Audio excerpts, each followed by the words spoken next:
en crise.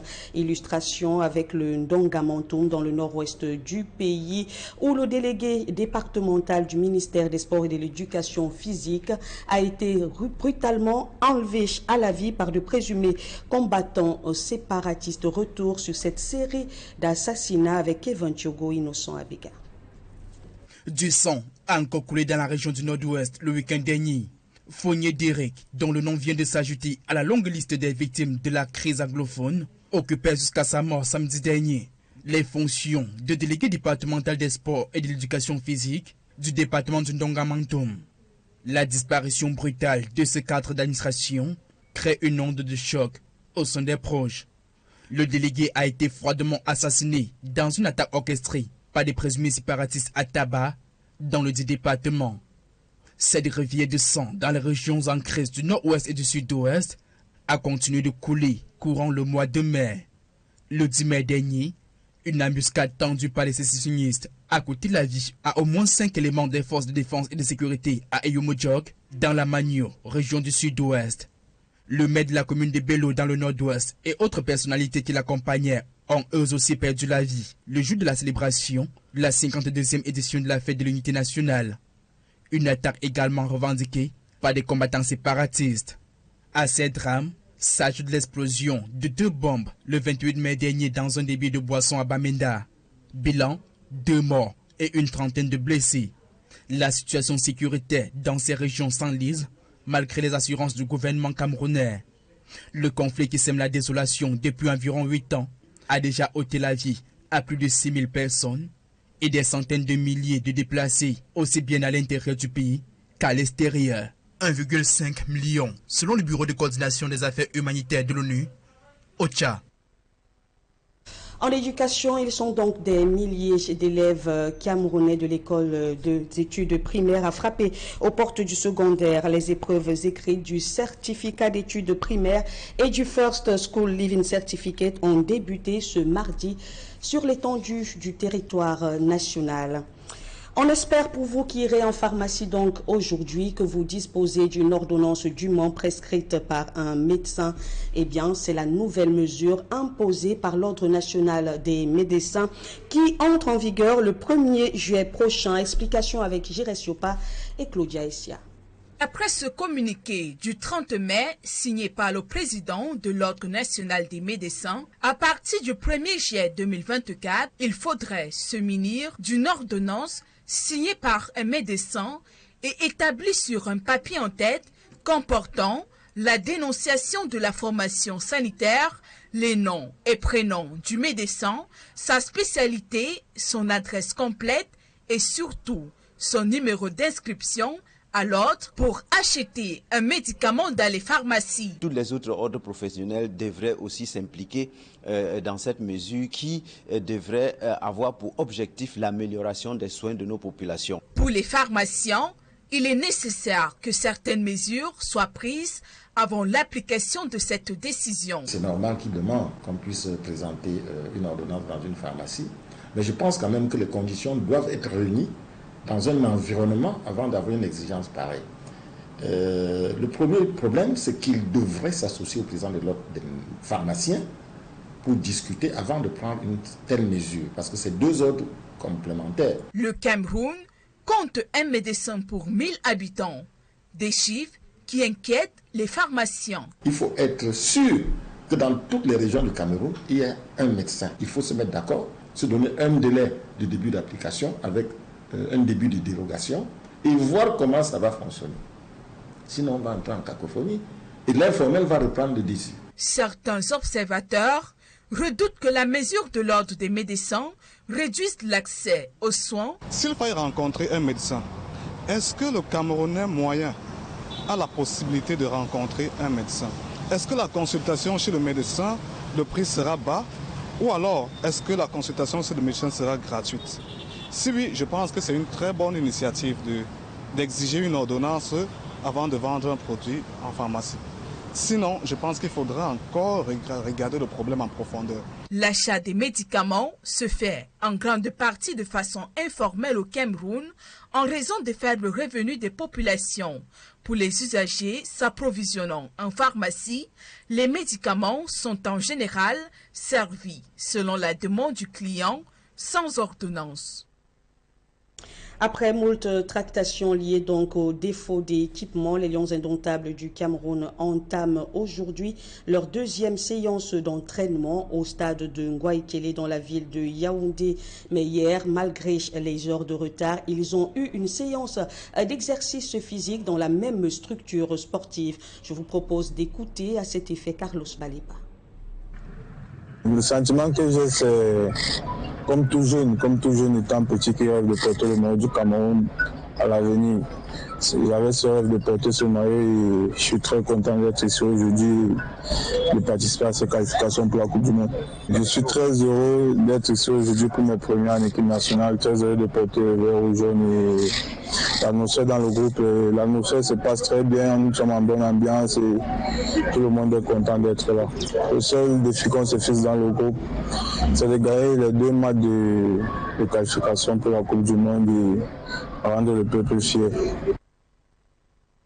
Loin de l'actualité sportive, intéressons-nous à présent à cette réclame. Il s'agit d'un clin d'œil à notre partenaire Orange Cameroun qui continue de distiller de la joie aux fidèles abonnés de la ville de Bafoussam dans la région de l'ouest du pays. Découvrons ensemble les heureux gagnants dans ce reportage. Dans les rues de la ville de Bafoussam se déploie la caravane d'Orange Cameroun, dans l'optique de faire bénéficier à ses consommateurs les nombreux lots à leur portée. En bonus, 2 millions de francs CFA se partagent. Alors, l'adversaire qui gagne, un seul code, le piège de 11 étoiles 015. Nous avons fait des heureux gagnants.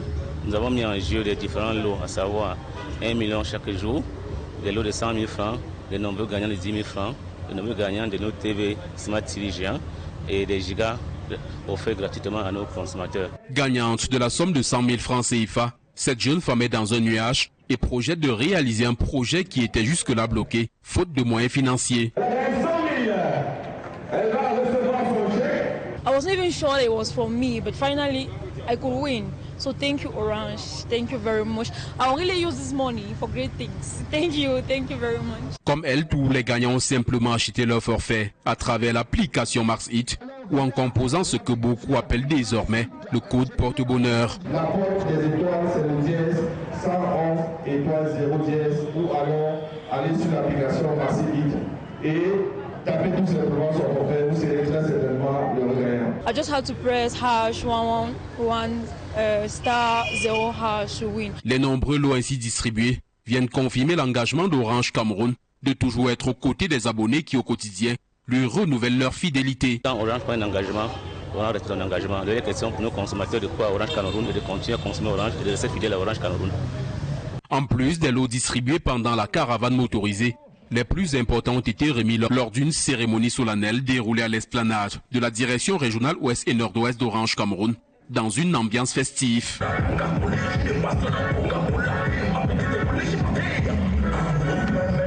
Cette campagne d'Orange Cameroun fait des vainqueurs même dans les zones les plus reculées du pays. À Bakonji, dans le département du Yonkam, une caravane a été organisée à l'effet de remettre des lots à de nombreux gagnants de Smart TV de 55 pouces, des chèques de 100 000 et 1 million de francs CFA.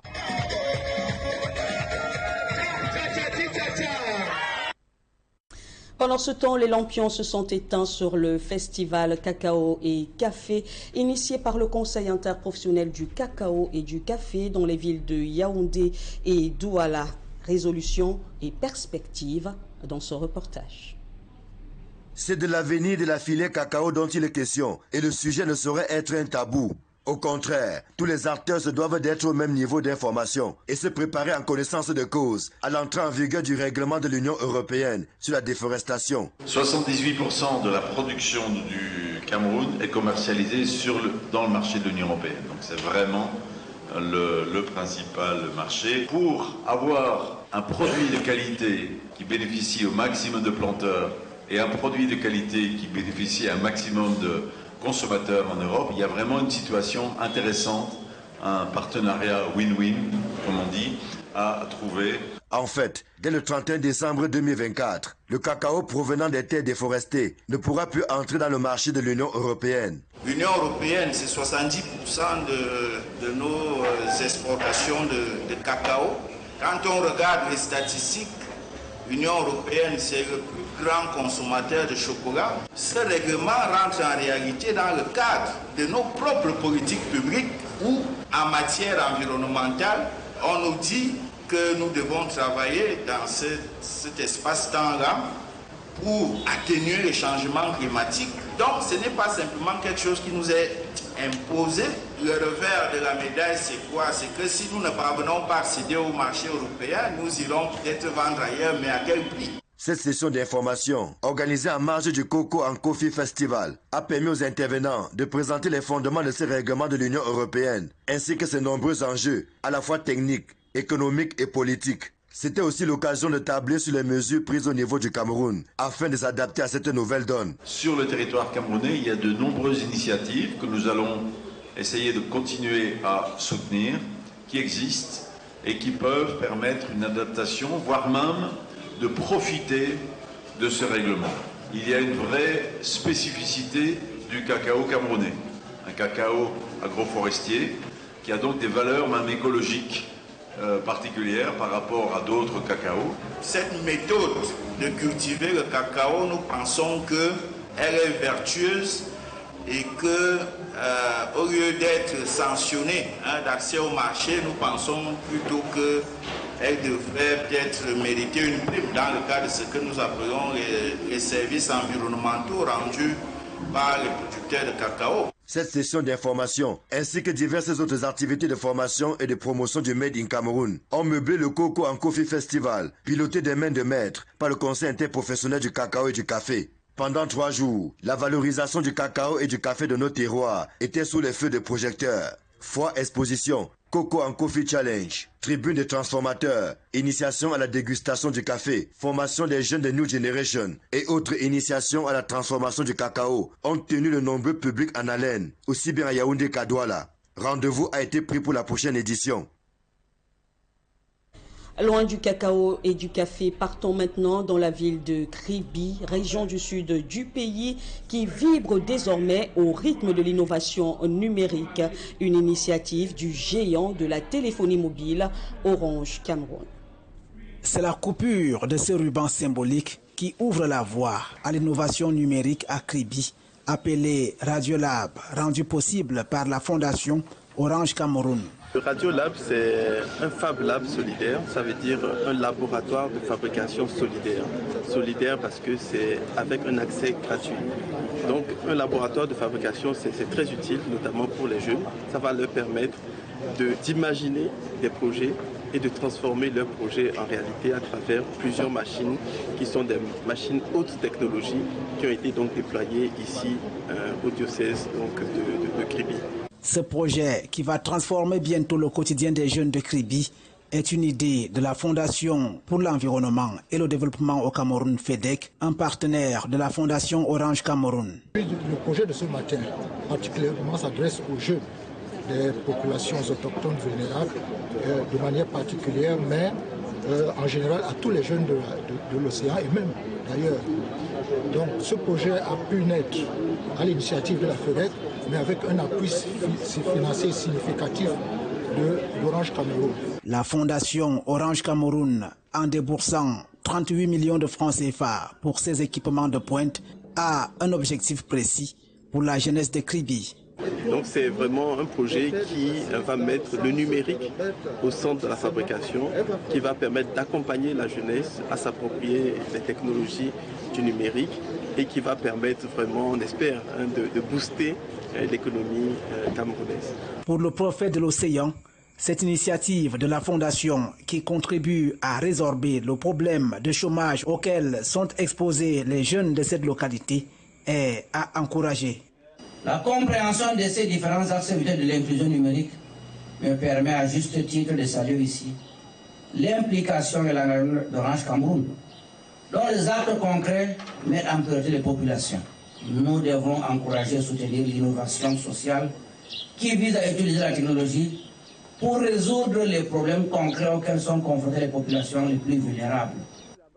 Le solide partenariat est entre la Fondation Orange Cameroun et la FEDEC, avec le soutien notable du diocèse de Kribi. Nous pensons qu'il faut trouver des espaces, des moyens, des possibilités qui permettent à nos jeunes de s'exprimer intellectuellement et, je dirais, techniquement pour avoir un avenir. La Fondation Orange est à son 6e Fab Lab solidaire à travers le Cameroun et confirme ainsi son statut d'acteur majeur pour l'émergence d'un entrepreneuriat innovant. À présent, l'actualité en langue anglaise avec vous, Essielou Siliengou. Thank you very much, Christine Babanda. Ladies and gentlemen, thanks for staying with us till the second segment of the news. We begin in education. Candidates for the Certificat d'études primaires and the first school living certificate examinations have answered presents across the national territory today. 41,000 candidates sat in here, that's for the first school living certificate here in the littoral region, while in the southwest and northwest regions, the exams are ongoing hitch-free under a tight security. Our reporter Zaibwe is on standby at the government school Ekemba, that's in the Kumbatu subdivision.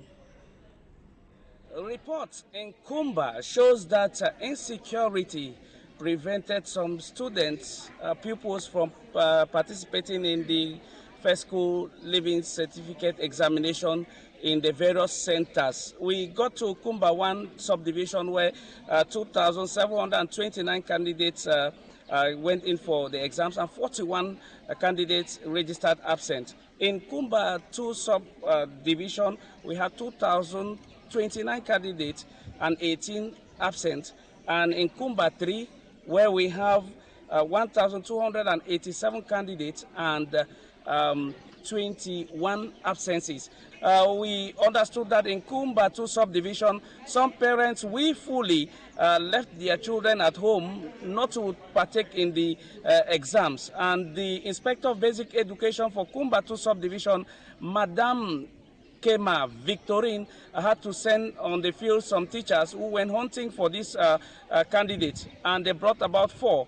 But their parents refused them not to participate on the end of year course exam, the first school living certificate, which reasons are beyond understanding. Just to let you understand that the exams are going on smoothly, the various centers are militarized, they have very close and tight security. And we should also understand that the divisional officers of the various subdivisions are also roaming around the centers to make sure security is attained.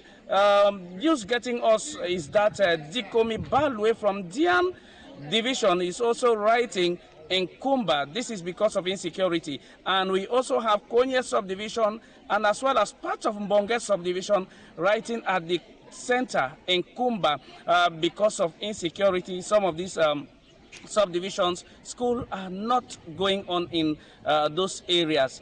The exams are going on smoothly, and we expect that in 2 days we will not have any other reports to give you in terms of hitches. But we are very sure that the exams will be carried on for 2 days, and that will mark the end of the academic year for Class 6 pupils in our various primary schools, not only Kumba, but Cameroon at large. Reporting for Equinox TV, I am Zaibwe in Kumba, Chieftain of Meme Division. Thank you, Zaibwe, and we stay in the southwest region. The 50th ordinary session of the Soweda Board of Directors was held in Boya in the southwest region. The meeting had as objective evaluating the project for the year 2023. Details in this report. Socio-political crisis plaguing the two English-speaking regions for the past 7 years has had a devastating consequence on the economic activities of the southwest region. These difficulties were tabled by members of the Soweto Board of Directors during the 50th ordinary session. Considering the insecurity that we see find in some areas in the division, and so the coffers of the states are strained, the kind of subvention we used to receive from Minade, for example, or other structures in Yaoundé, they do no longer come, or they come, they actually trickle. Ediage Herbert, chairman of the Soweto Board of Directors, says the 2023 budget recorded an execution rate of 81%. Resources were mobilized to the tune of about 2,266 million, and of those 2,266, 1,840 were executed, in terms of expenses. So that gives an execution rate of about 81%. Since the year 2020, that the presidential plan for the reconstruction of the Northwest and Southwest regions was launched, the Southwest Development Authority, Soweto, has been playing a vital role, though it has been experiencing some challenges. Soweto is an implementing part to the main maintenance structure, which is the UNDP. And till date, we are still expecting, to be told what we are supposed to do and to be given the means to do that. It's true, it's a bit slow, but we're working towards that.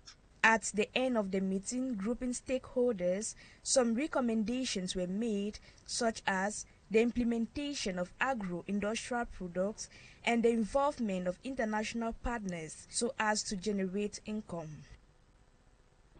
And now we talk sports. The University Games will have a new format as from next year. The decision was made public in a release signed by the Minister of Higher Education, Professor Jacques Famen Dongo. Details in this report compiled by Smart Jikan Gabriel. The heels of the crowning of the University of Yaoundé II swore as champions of the 24th edition of the All University Games in the campus of the University of Garoua in Djomasi, the Games will have a new format as from this coming year, according to a media release signed by the Minister of Higher Education, Professor Jacques Famen Dongo. In 2025, the University Games will be done in zones with the best athletes to meet in 2026 at the venue chosen by FENASU. 4 different zones have been carved out. Zone A is made up of the Adamawa, Far North and North regions. Zone B comprises of Center, East and South regions. Zone C is composed of Littoral and Southwest region, and Zone D has Northwest and West regions respectively. The new format starts next year, and the host will include Marwa for Zone A, Betua for Zone B, Boya for Zone C, and Chang for Zone D. Professor Jacques Famen Dongo says this innovative format of the University Games is less costly and will be the most functional one. The games that held in Garoua will, however, remain in the heart of the delegation of the University of Boya, who lost a staff, Samuel Nako Mofoma, and the accident that occurred on the cliff of Mbe with the car transporting the students of the University Institute of Science and Technology. With the new format expected to start next year, the All University Games will meet for the champions in 2026.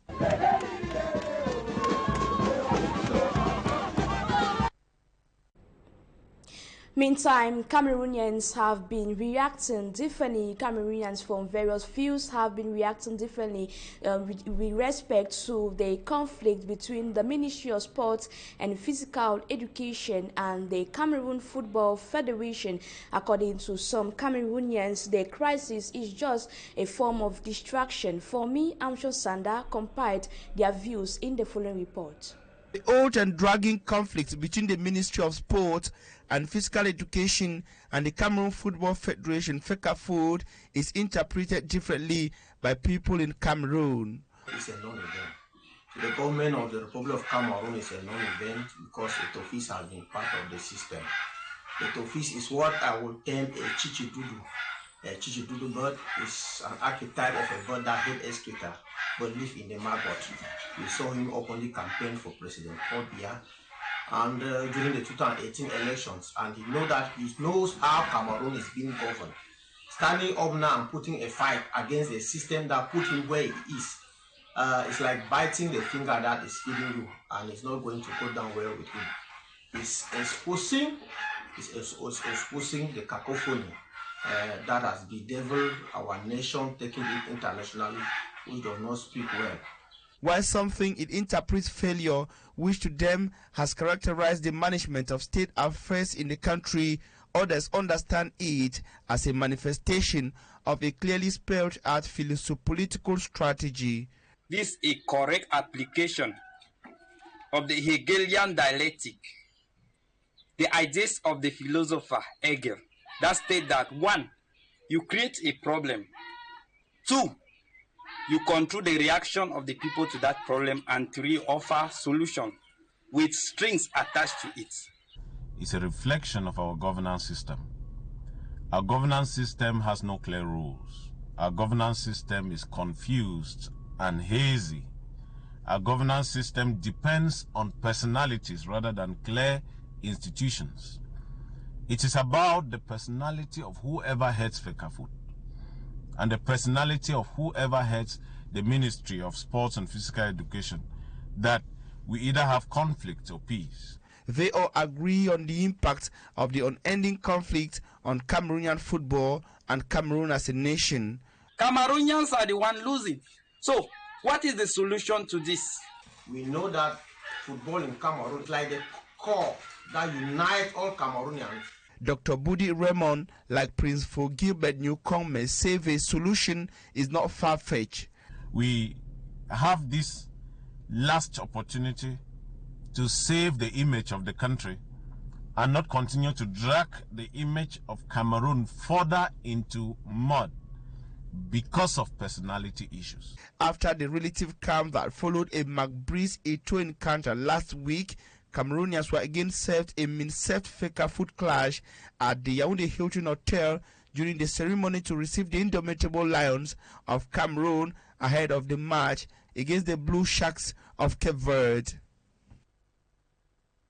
In news out of the country, trade unionists in Nigeria are on strike. They are protesting against the frequent power cuts and the closure of major airports. And in South Africa, President Cyril Ramaphosa has called on political parties to form a coalition. So in the National Assembly, Sedi Chakutio tells us more. The two main labor unions in Nigeria have declared an indefinite strike as from Monday, 3rd of June 2024, over what they term as a disagreement on new minimum wage with the government. The Nigerian Labour Congress (NLC) and the Trade Union Congress (TUC) both had issued warnings on Friday that they would proceed with the strike if the government failed to heed their grievances over minimum wage requirements. They had refused the minimum wage proposal by the government at 60,000 naira and requested an increase. The two unions are also demanding the government to stop the electricity tariff hike effected last month. Electricity rates more than doubled for some consumers in April, while the government will save at least $788 million in subsidies this year. It is the latest measure by President Bola Tinubu's government to cut costs of Africa's most populous country struggles with the declining revenue due to dwindling investments and chronic oil theft. Elsewhere, official results confirmed last Sunday, June 2nd, that no party won a majority in South Africa's election as unprecedented coalition talks begin. 58.6% of voters cast a ballot in the parliamentary poll, which saw the ANC win a little over 40%. According to Professor Pratik Bund, a political analyst, it leaves the center-left ANC with the dilemma of whether or not to form a coalition. National Executive Committee crunch point for both ANC and the Democratic Alliance. Will it be to both of their advantage to combine with a solid 62% of the vote? Or would the ANC rather just scrape by at above 50 with a combination of small parties? There are 4 major political parties and in total 8 with significant shares of the vote after last week's election. President Cyril Ramaphosa called last Sunday for South Africa's political parties to overcome their differences and find common ground to form the first national coalition government in its young democracy. The ANC leader is seeking a second term and can count on the firm support of his group. Ladies and gentlemen, that report draws the curtains of today's edition of the Midday Primetime Newscast. We thank you so much for your keen attention, and we leave in the company of interesting programs on Equinox Television. Christine Babanda, do have a nice day. Do have a blessed day chez Cielo Siliengo. Madame, Monsieur, c'est la fin de ce journal. Toute la rédaction centrale vous remercie de l'avoir suivi. Merci également à toute l'équipe technique pour la réalisation de cette tranche d'information. Prenez soin de vous et pour plus de reportages sur l'actualité, restez sur Equinox Télévision, la chaîne du peuple.